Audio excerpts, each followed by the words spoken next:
Welcome to the Healthy Human Revolution podcast. I'm Dr. Laurie Marbas, and today I'm so excited to have back Borges from 22 Days Nutrition. How are you? I'm wonderful. Thank you for having me back. It's always so good to see you. It's always such a delight to have you here because you're full of energy and you got tons of information and wisdom to share with the audience. So we're just honored that you took time for your day to come. Thank you very much for having me. And today we're going to talk about the new book. Sorry, I have notes and everything here, but this is it, the Greenprint. A really cool spin on another way of looking at the plant-based diet. So you're going outside of the traditional healthy, you look at health, but also another important component of the environment and what we're doing to our world. And you also talk about mindfulness and all sorts of interesting things. And you also had an interesting study that we want to talk to you about as well. So can we just can you tell me where the brainstorming came from to actually even write the book, and how did this all evolve?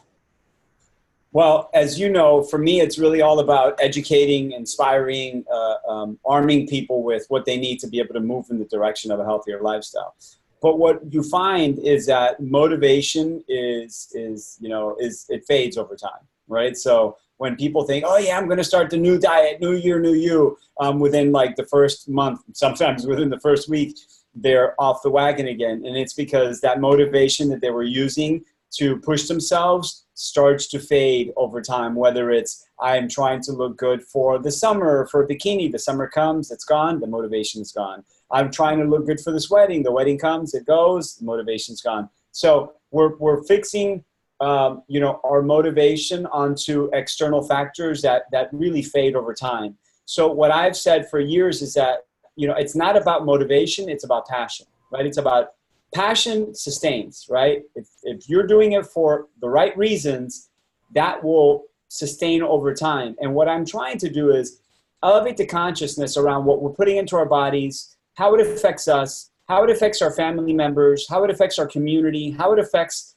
the planet, what type of an impact it's going to have on the planet, and how it's going to affect the animals. Because once you start that conversation and you begin to elevate the consciousness, you can't help but to become impassioned by the fact that we all have the ability not just to heal ourselves from the inside out, but also to be an example for our families, to be an example for our friends, our communities. And then also something really beautiful happens in that, when we start to eat healthier, when we start to eat a whole food plant-based diet, not only do we start to heal ourselves, but we realize that it probably is the single greatest thing that we can do to reduce our impact on the planet.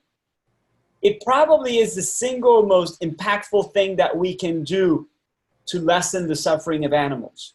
Mm-hmm. And it's not coincidental. It's supposed to be that way. Mm-hmm. It's all connected. We are all connected. We are all so much more alike than we are different. And when you get people to really think that way, that creates a passion, that creates an elevated consciousness that allows us to continue this behavior modification, this new habit over time. So it really is about how do we get people to move from that, white or black, vegan versus non-vegan, right versus wrong, to I can do things on a daily basis that can lessen the suffering of animals, that could reduce my impact on the planet, and that could make me healthier. It doesn't have to be about perfection. It's just about simple steps that you can take on a daily basis to get progress underway. And It really is about that. It's about progress over perfection. It's about understanding that we have the ability to heal ourselves from the inside out. We have the ability to reduce the risk of all of these wretched diseases that we're suffering from. And we have to take control of our health.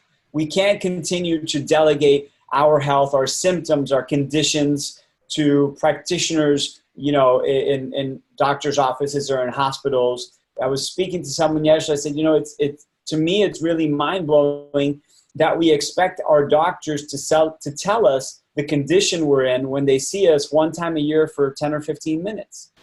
You see yourself every single day in front of the mirror with no clothes on, 365 days a year. Mm-hmm. You definitely know the condition you're in way better than any doctor can tell you. You know that if it rains, your right knee gets a little inflamed. You know that if you run more than 3 miles, your low back starts to hurt. You know that if you sit in a chair for more than 4 hours in a row, your knees get a little stiff when you stand up.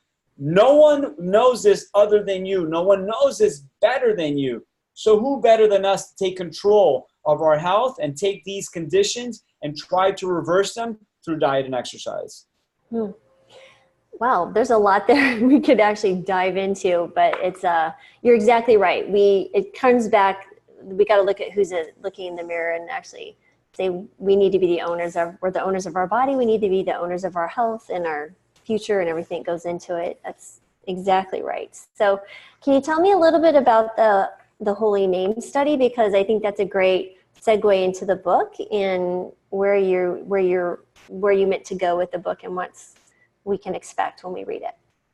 Yeah, well, that was a really incredible opportunity. It was serendipitous almost. I had a friend that moved to a plant-based diet, and then he encouraged a friend of his to adopt a plant-based diet.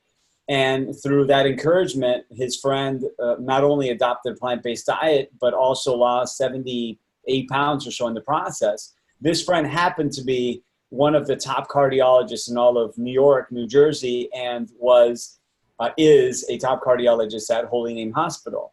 When he did this, it was really shocking for a lot of his peers to see what he had done through just simple, diet modification, lifestyle modification. We started a bigger conversation around how we could bring this to a hospital, how we could help empower people by not just prescribing medicines, but actually prescribing food as medicine.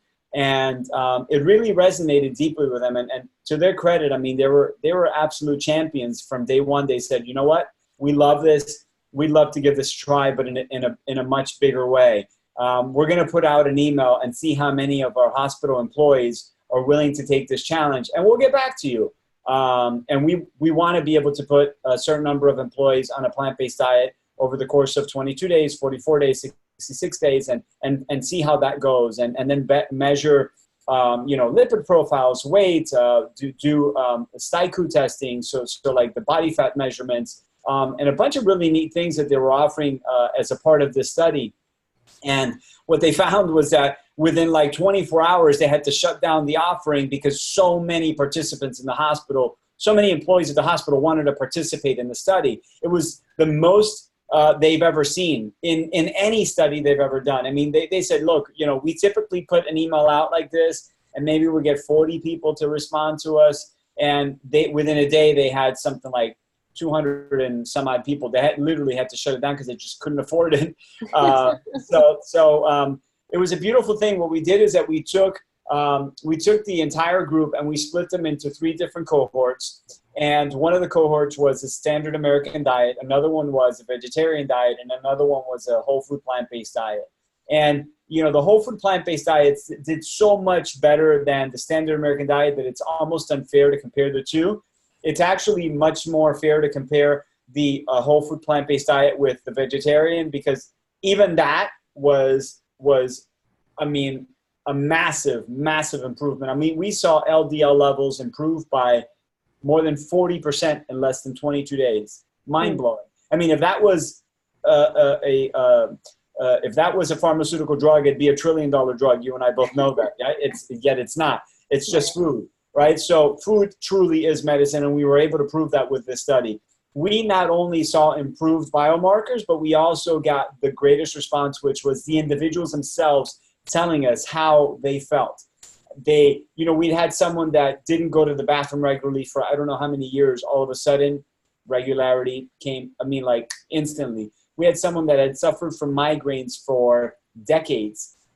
We had another person that, and it was on and on. Somebody that suffered from low inflammation that was causing their joints to ache all the time. We had a runner that was suffering from, it was as if though we were making up these testimonials. It was mind-blowing. Obviously, we weren't making them up. It was just one of those things where you scratch your head and you're like, how do we get this to more people, and how quickly can we get it to them?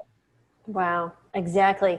So then you did this for just 22 days and you saw those, mentioned 44 and 66 days. Did it continue? So we kept them on, right? So we measured at 22 days, and then we measured again at 60 days, and then we measured again at 90 days. And we were basically putting them on 22-day blocks. And the results were mind-blowing, but the beauty of it is, and why I mentioned the 22 days is because it happens in a relatively short period of time. It's 3 weeks in a day, right? So when you talk to someone about behavior modification, when you talk to someone about changing the way they're eating, in their mind they think, wow, it's not pharma. How long is it going to take? Am I going to have to do this for 10 years? I'm 70 years old. Is it too late? No, it's not too late. And no, it's not going to take 10 years. In as little as one meal, you can start to feel the effects. You and I both know that in as little as one meal, we can trace in the blood what is happening, right? Mm-hmm. So we know that within a relatively short period of time, in as little as a week, you could already start to see incredible improvements. But what we did is we took it one step further and said, listen, this is one of the biggest areas of concern is cholesterol, right? And if we can take someone's LDL and reduce it by more than 40% in just 22 days, that begs the attention that it deserves, right? Like, we need to give this a try because we know, last week I had a conversation with someone in New York City and I says, look, does it make any sense to you that we're getting prescribed or we're asking to be prescribed cholesterol-lowering medication, yet we're doing nothing to mitigate the cholesterol that's coming into our body? Like, why don't we, that's like seeing a faucet with the water overflowing over the top of it and not realizing that the water's on and just taking a cup and trying to empty that water. Like, it doesn't make any sense. First, you have to turn off the cholesterol. You have to turn off that water before you can begin to fix the problem. So why not just discontinue the consumption of cholesterol and then see what happens before we start taking statins? Mm-hmm. But a lot of times people don't think that way because although it is common sense, it's not so common that people apply it. Because if we did, we wouldn't be eating and living the way that we're living. So for me, it's really, and you see that I get worked up because I'm really passionate about it. I love life. I love people. I want people to live their healthiest lives because the world would be so much better as a place if we were all healthier, because health is happiness. So I want people to be able to take control of their health through their own actions so they can realize that they don't need the drugs that they think they need to live. Right.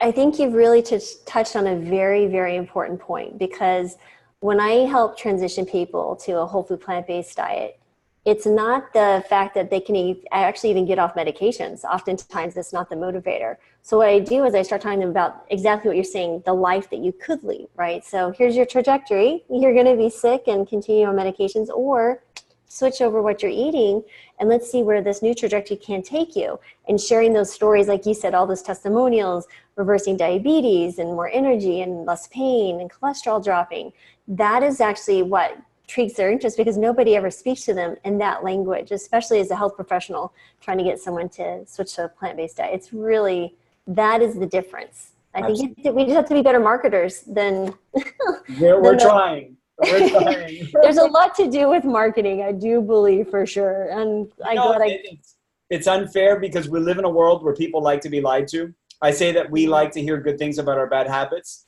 and it's unfair because we only speak the truth, right? So we're sharing information that we know has been clinically proven, right? But you have people that are saying, oh, you can lose X number of pounds in 2 days, 5 days, do a cleanse, 3 days of eating this one single overly processed ingredient, or take this powder and you're going to feel miraculously better. And people love to hear good things about their bad habits, meaning that they want to know that they could get rich quick. They want to know that they can look super sexy without putting any effort into it. It takes work. Right, absolutely. Work, and it will take a little bit of time, but your body will thank you for it. And you're going to feel so much better because of it. Right, absolutely. And I just don't think people understand what it's normal, right? So they think feeling ill. We feel since we're little now, right? So we have children that are obese. 20% of our childhood obesity is ridiculous. They're developing type 2 diabetes earlier. They're having more pain and high cholesterol, fatty liver. My youngest patient I had with fatty liver was 12. And I'm like, when does this become normal? When is this acceptable? And we forget what normal is, right? We've so far removed from where we actually had healthy bodies and we could be active into our, older age, that people are surprised. They're like, you can do that? I was like, yes, you can do that. So I think you and I are living testimonies of that. And I think as more and more people adopt the diet and move forward, people will see that, those examples. And I think that's really important as well. So I agree. Oh my goodness, absolutely. So tell me, so there's two parts. You have the laws. So let's start there, the Greenprint laws. Can you tell me about how did you decide on the order and what's special about these particular rules to follow?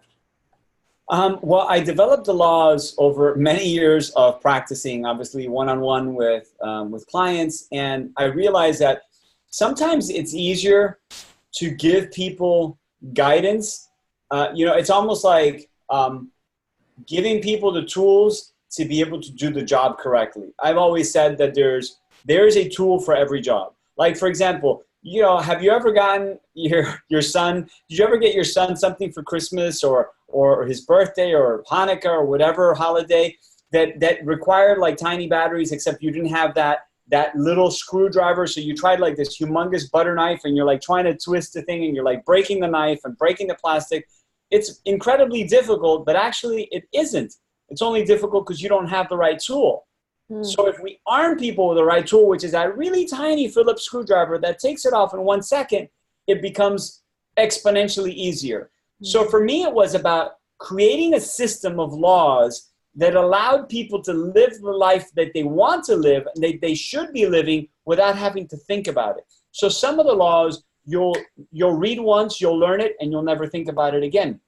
Other laws you'll use on a daily basis, and you'll remind yourself of them often because you realize that it's something you have to do. So without having it be the vegan guide or the plant-based guide, or you must in your face do this, it's more about the trash must be taken out. What does that mean? Well, imagine if you had a party tonight in your home and you had 100 friends over and you just threw stuff everywhere. Everything they ate just went on the floor. Everything they drank just went on the floor. And then the next day you had another party and you did the same thing. And you never stopped to pick it up. What would your house look like in a week? It would not look like a place that you would want to live in. So that means the trash must be taken out. We don't consume enough fiber. We're so obsessed with protein that we've overlooked the one thing that we need even more so than protein in our diets, which is fiber, because we're consuming twice the amount of protein that we actually need, and we're consuming half the amount of fiber that we actually should be taking in. Now, we know that colorectal cancer is something that is affecting so many millions of lives, not just the people that are directly affected with it, but their families, their coworkers, their communities.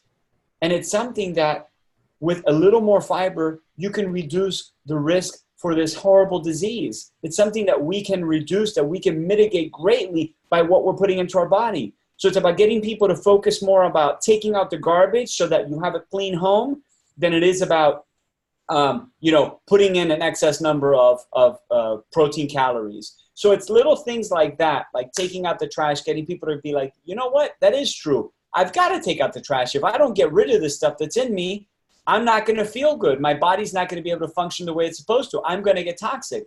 Mm-hmm.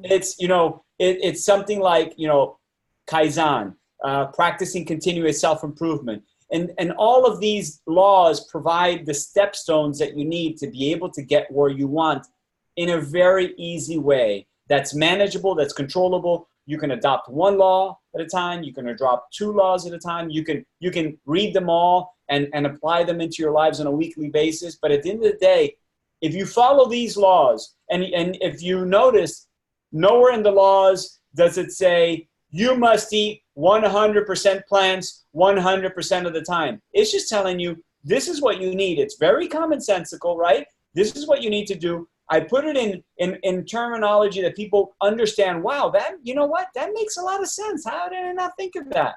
Right? Mm-hmm. Once you start to operate that way, you realize that naturally you're going to move towards plants. It's like I tell my friends, they say to me, but don't you need beef? Isn't beef what makes muscles? I'm like, okay, just stop. I'm tired of this nonsense. Just stop. Where does that cow get its protein? They're like, the grass. And I'm like, so you are basically choosing to buy from a middleman. I go straight to the source. You got to go through a broker. I'm connected right to the plug. You got to go through a broker. I go to the source. Think about it. That cow that's so powerful, and then they're like, you know what? That does make sense. But what about omega-3 in fish? I'm like, where do the fish get their omega-3? I don't know. They make it. We need it. I'm like, no, they don't. Go read. I'm not going to give you all the answers. Go educate yourself, because if you believe me, you'll believe any charlatan that comes down the road selling you snake oil. Go read and find out where that omega-3 comes from, because the fish aren't making it. Right. Then they start to, oh, by the way, the cow doesn't make the B12. The B12 is coming from the soil. By the way, now there is no soil because they're eating corn, something they don't normally eat. So they're getting injected B12. So you're getting the bioaccumulated injected B12 that they're getting. And it's just about getting people to understand, say, look, we're obsessed with pop culture. We know Louis Vuitton, we know Hermes, we know Bulgari, we know Ferrari, we know all of these brands that do nothing whatsoever for our longevity, nothing whatsoever for the quality of life that we and our families are going to live. But yet we know about all the families, who has money, how much money they're worth, where they live, their addresses, the states, their date of birth. We're obsessed with that stuff. Yet we don't know what a good source of omega-3 fatty acid is. Yet we don't know that we should be taking in more fiber. I think we have to reset our priorities and educate ourselves, empower ourselves with the tools that we truly need to be able to live the life that we want and not be hidden in this, internet. We should live in the outer net. Really focus on how you're going to live in the outer net, right? The outer net. I love that. I'm so writing. Okay, outer net is that's my new mantra, the outer net. All right. So that is interesting. So sometimes I love the tool example that you use, because I've had that happen with one of those kids that I've had that, there's always something that you're missing and then they're like sad, but then they just play at the box anyway and nothing. Right, exactly.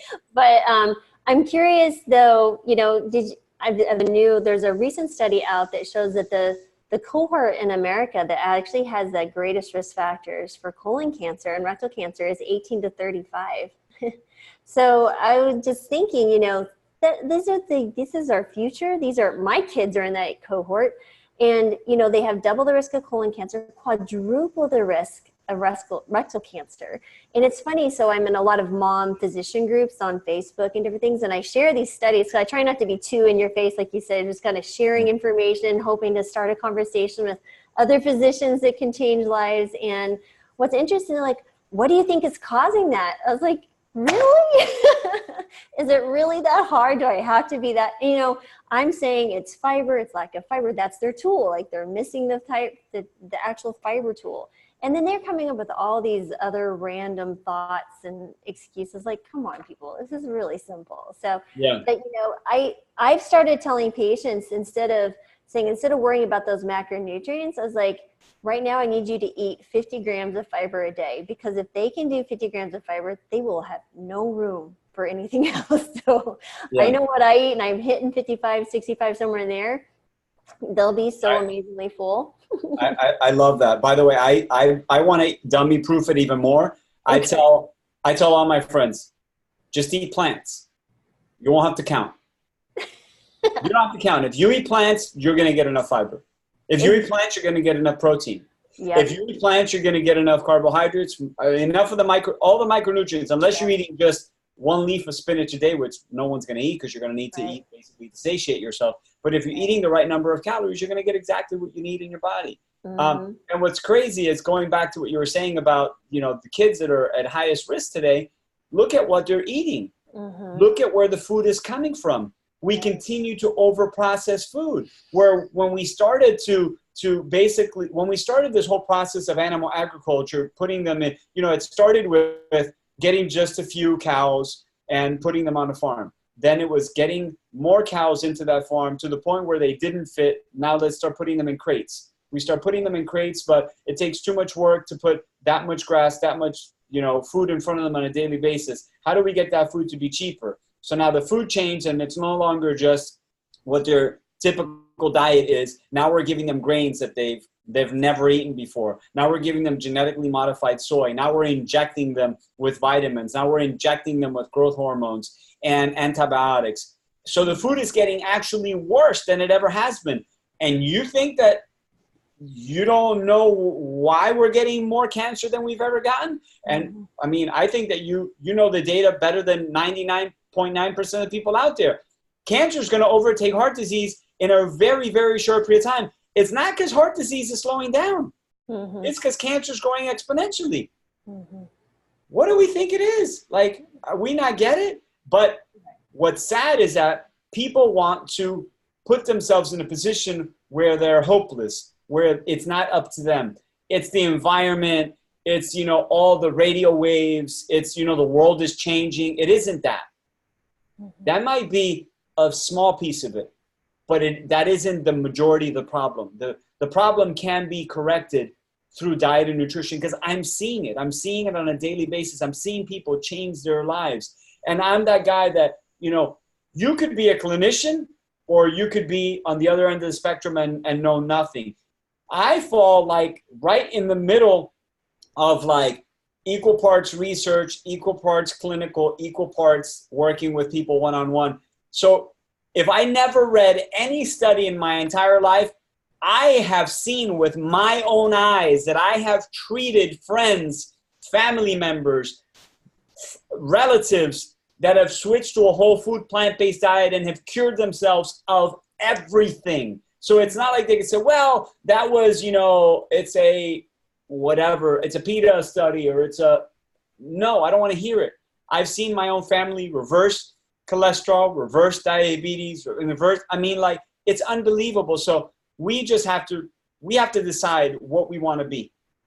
Do you want to be a victim, or do you want to live your best life by being proactive? It's that simple. If you take the responsibility and you hold yourself accountable, your life can greatly improve. Greatly.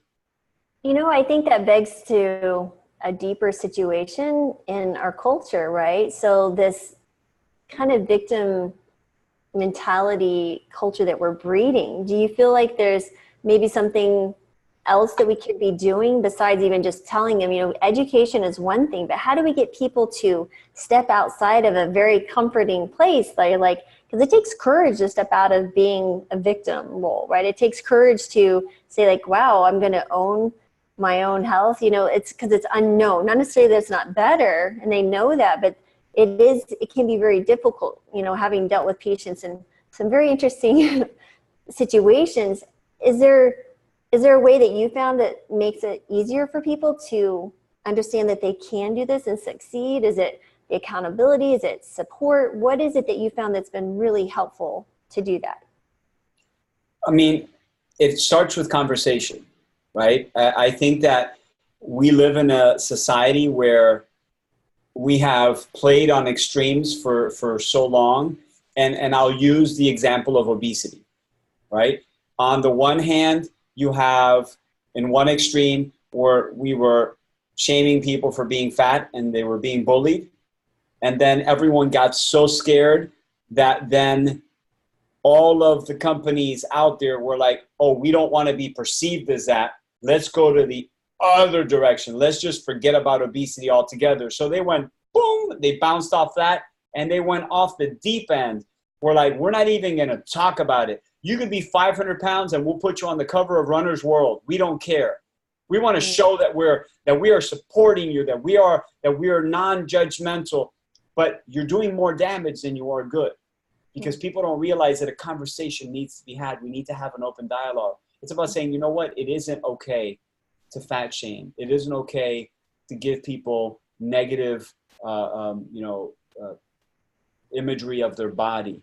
However, let's not lose sight of the fact that fat is the first symptom that manifests itself outside the body.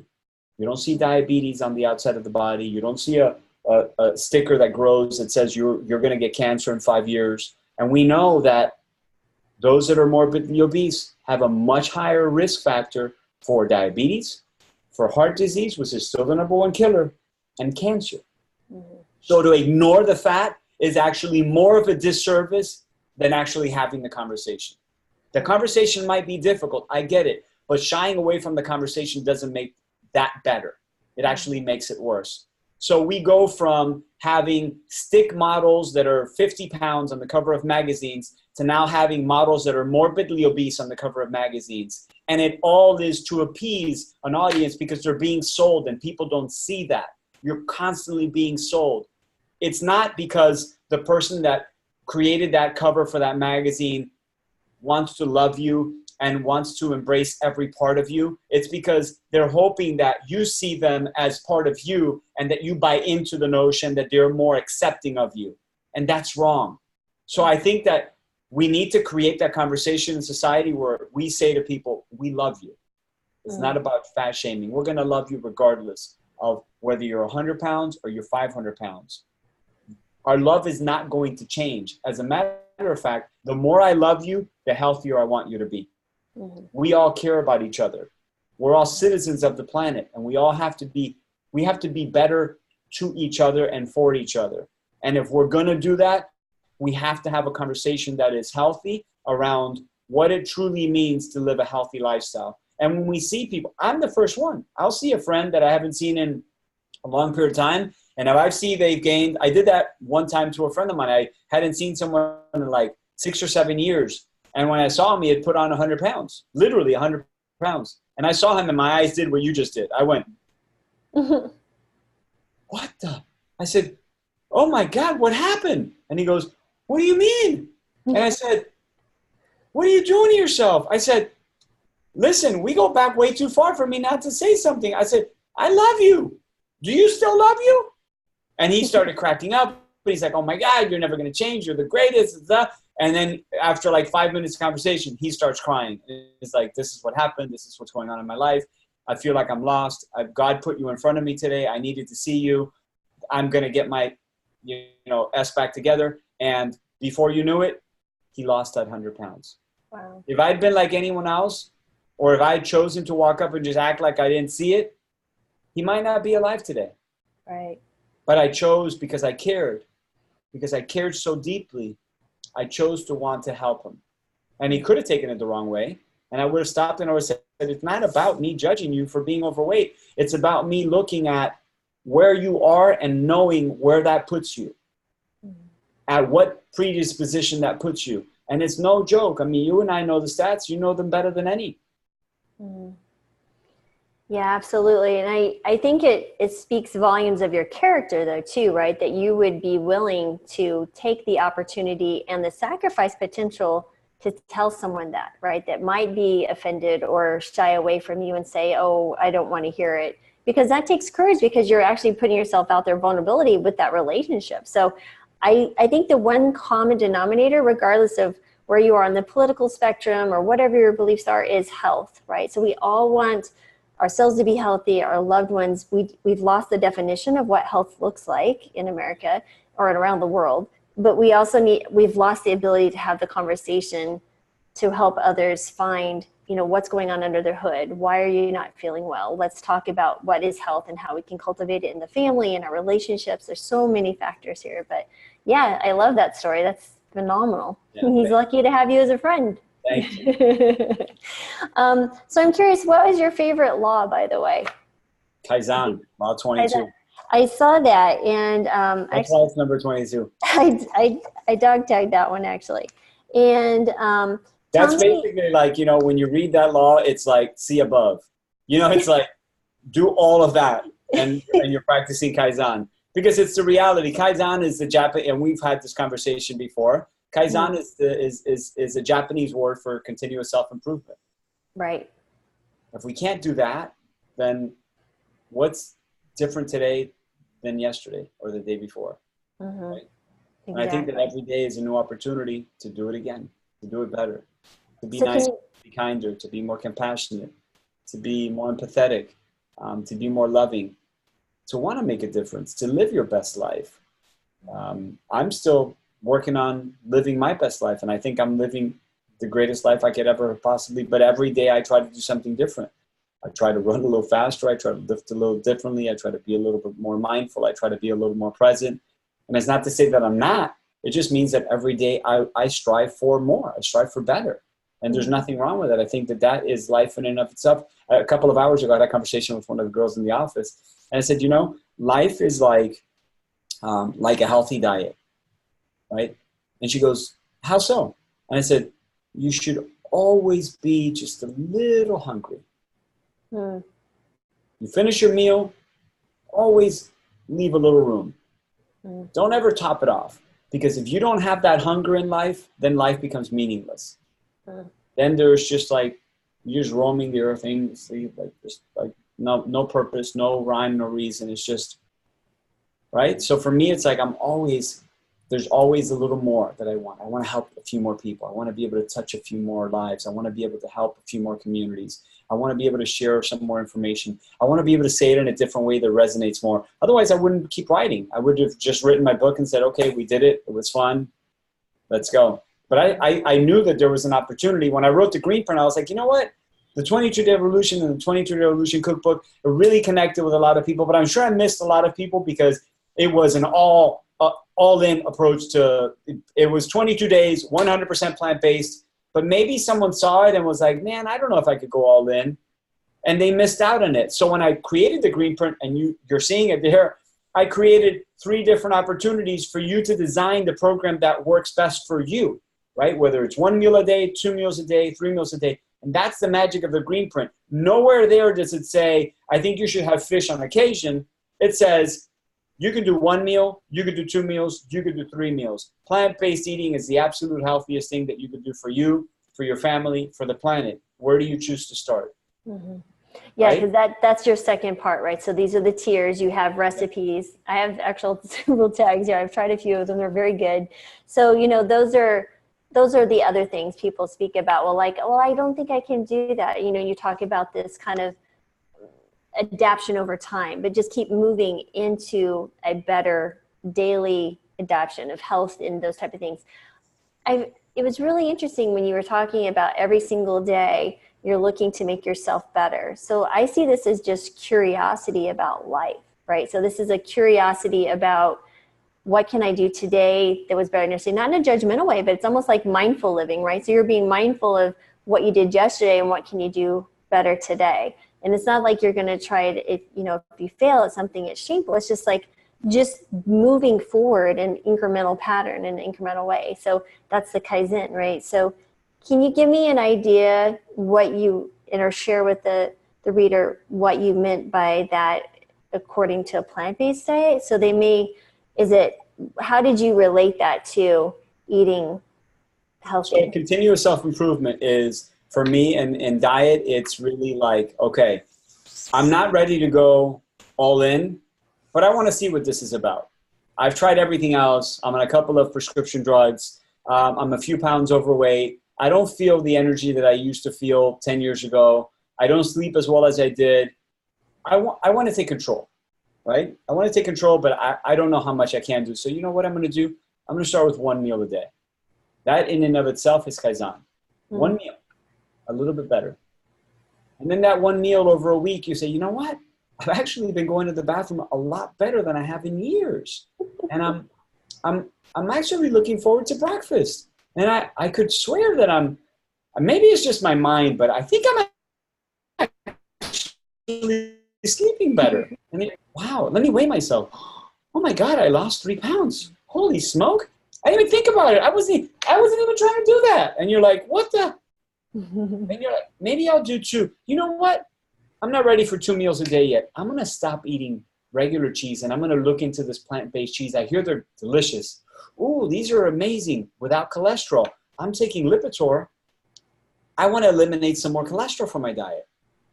And you eliminate the cheese. Maybe you're still eating dairy yogurt, but you eliminated the cheese and you're now 1 meal a day and plant-based cheeses.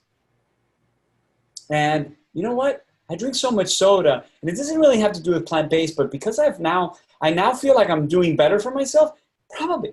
I know better. Everybody knows they shouldn't be drinking soda. Everyone, right? It's just, sometimes it's a habit that's hard to break. You know what? I'm just not going to buy it anymore. I'm not going to buy it. That way my kids won't drink it. I won't drink it. No one's going to drink it. We'll just drink water. Maybe we'll make fruit juices at home. And it's every day is a little bit It's a little bit more, a little bit more, a little bit more, until you get to a point that you feel you found that bliss point, that your perfect zen, right? And more than likely, it's going to be an 100% whole food plant-based diet, but maybe it's not. Maybe you're eating every meal of everyday plant-based, and on Sundays you're having grilled fish with your wife, your husband, your friends. Okay, that works for you. Fantastic. But if you truly practice Kaizen, at some point you're going to want to continue. Right? For me, it's like people say, well, what does that mean? How do you apply it in your life? You're already eating 100% plant. Okay? My kids, give you a great example. My kids are 100% plant-based, you know, since birth. My kids play chess. And I never played chess as a kid because I grew up in a single-parent home with my mom, and she didn't know how to play chess. She never played chess, so we just never played chess as kids. But I was always, when I got older, I was fascinated with the idea that all my friends knew how to play, and they played really well. I just never started, and I was always busy with school, always working. I had 2 jobs. I was trying to build a business, and just life got the best of it. But it always stayed in the back of my mind. So when I had kids, I was like, I want them to learn how to play chess. So they take chess lessons. They've gotten really great to the point where they're going to start competing now. And they really love it. So I'm learning along with them. Well, I'm not learning with their chess instructor. They learn in their lesson, and then they, Papi, we want to play chess with you. They beat me up. But because they're beating me up every day, I'm now learning their chess moves, and I'm learning through them. So it's like, I now want to get better. I don't want them to be able to beat me so easily. So I want it to be a challenge. So I've been practicing with them, and now we're really close. So it's like, and it's just something as silly. And to anyone that might be listening might be like, well, that's just silly. That's meaningless. To me, it's not. To me, it's important because it's continuous growth. It's continuous self-improvement, right? Right. And it's little things like that just, I'm eternally curious. I wish I could learn every language in the world. So, okay, I'm teaching myself French. I speak Spanish. And after French, maybe I'll learn how to speak Italian, or maybe I'll learn how to speak, who knows? But I'm just curious. I love life. And I don't want a day to go by without me saying, wow, that was an amazing day. I want to do it again. Yeah, absolutely. And every single time we talk, that is the marker that is so intriguing to me, because I wish we could just plug people into you and just get a little bit of what you have. I mean, literally just plug you in. But there's several things there that you were mentioning. For my kids, it was swimming. So they swam competitively through mostly, someone went even through most of high school. And I spent hours and hours with 3 kids. You're watching them swim and their coaches 6 days a week. And you're just like, I became where I could coach. Yeah, I was going to say, you would probably be a better coach than the coach. And then, but what was interesting was that then when I was in active duty Air Force and I'd have a swimmer that has an injury, I was like, you know what? Tell me about your techniques. And it was fantastic. So I learned by watching and going through all these things. Like, now it's made me a better doctor because I was paying attention. So that's the things I'm always looking for. So what can I do to share this message with patients? It's the same idea. It's like you're teaching. I've been trying to learn Spanish for some time. I've got Rosetta Stone sitting on my computer. Just need to do it. But I had a question about families, right? So a lot of these things that we were talking about would be the individual and improving themselves. So I've had a patient recently that's a mom, and just trying to plant-based diet, she's really struggling because she has kids at home and they're young teenagers, and they don't want to give up plant-based eating. Her husband's full on, was happy with it, but she's got young, not even can drive yet teenagers, and a little one as well. And so, my thing is, okay, who's in charge, Mom? But can you tell me a little bit how maybe is there like a parenting Kaizen? Like, have you spoke to parents like saying, well, let's talk about what we can teach our children? Just like you brought this beautiful example of chess. My kids can whip me any day of the week on chess, checkers, it doesn't matter. But that, where can we bring in Kaizen parenting, right? So what can we do or encourage parents, or how to even approach it with maybe some kids that are a little bit more difficult? I was in the military, so I'm like, dude, this is what you got. You suck it up. That's me. It's not always like that for every family. But do you have any suggestions there? Well, that works for you because you are that laser focused yourself, right? so what winds up happening is that a parent will come to me and say, well, I want to help my daughter, or I want to help my son. And more than likely it's that the son or the daughter is overweight and they're probably not playing sports, and they're ashamed, and they don't know if they're not playing sports because they're overweight, or they're overweight because they're not playing sports. It's like that chicken and egg, right? But more likely than not, it's what they're eating at home, right? Mm-hmm. And what they're learning how to eat at home. But what winds up happening 10 out of 10 times is that the parents are also overweight, or are also whatever they're calling their kids, whether it's lazy or unmotivated or lack the or, that, or not playing any sports. So for me, it's really like, live your best life, and then you can be the best example. What you can't be is a hypocrite. You can't be smoking 2 packs of cigarettes a day, drinking Coca-Cola, telling your kids, you don't want to do this. This is the worst thing in the world for you. Cluck, cluck, cluck, cluck, cluck. Because your kids are looking at it, right? They learn from what they see, not from what they hear. So you have to be that example. And I think if you set that example, and let's say you're a 400-pound parent and you have a 200-pound kid, get yourself where you need to go. Along the way, you can encourage your kids, you know what? I'm doing this for us. I really want to be my healthiest. I know that we can greatly improve our health, and what our life is, that you were talking about, that trajectory, how much better our life is going to be because of this. Join me. Do this with me. Start eliminating some of the junk from your house. But what you shouldn't do is preach to your kids what you're not already practicing. So I think that Kaizen starts with you, and then it can extend to your family, as it did with me. I went 100% plant-based. Then my wife went 100% plant-based. Then my mother went 100% plant-based. They all thought I was nuts in the beginning. Then my brother went 100% plant-based, got off cholesterol medication and blood pressure medication. Then my sister went 100% plant-based. And it just kept going and going and going. Then we had kids, and all 4 of my kids have been raised on a 100% plant-based diet. But that wouldn't be the case if I hadn't done it first. So it takes someone to lead. And I always say it to my kids, look, in life, you can be one of 2 things. You can be a leader, or you can be a follower. What are you going to do? Where do you want to be? You have to be clear of what you want to do. And if you want to do it, just set your mind to it and you can get it done. But it starts there. What kind of an example do you want to set for your kids, and what kind of commitment is it? It's not going to happen overnight. Of course not. If your kids, have seen Doritos or whatever other nacho chips and soda in the cupboard for the last 10 years, the last 15 years, it's going to be difficult for them to come home one day and not see it there. I get it. But it's work. It's over time. It's continuous self-improvement. Every day, a little bit better. And you can get to a point where you say, you know what? I'm not buying that junk in my house. If you want to eat it, go get a job, use your own money, and go buy it when you move into your own house. But I don't want it in my house, right? Yeah, we did that overnight. Well, I mean, we didn't have a lot of junk in the house, but 7 years ago. So mine were 13, 15, and 18 at that time. But what was interesting, so my daughter's about to start her 3rd year of medical school. And it's fun because, yeah, it's really fun. It's really awesome. And I sit there and I watch her journey to plant-based diet. It took a little longer because she was older. She was 18 when we transitioned. So she went off to college and did her thing. But every time she come home, I'm sharing stories and talking. And then when she went into medical school, I was like, Emily, do you realize the lives that you could save by telling people about a plant-based diet? And do you realize even more so if you were doing the plant-based diet 100% of the time? So, it's just, that is, and speaking to them, having those conversations. And now everyone's plant-based all the time.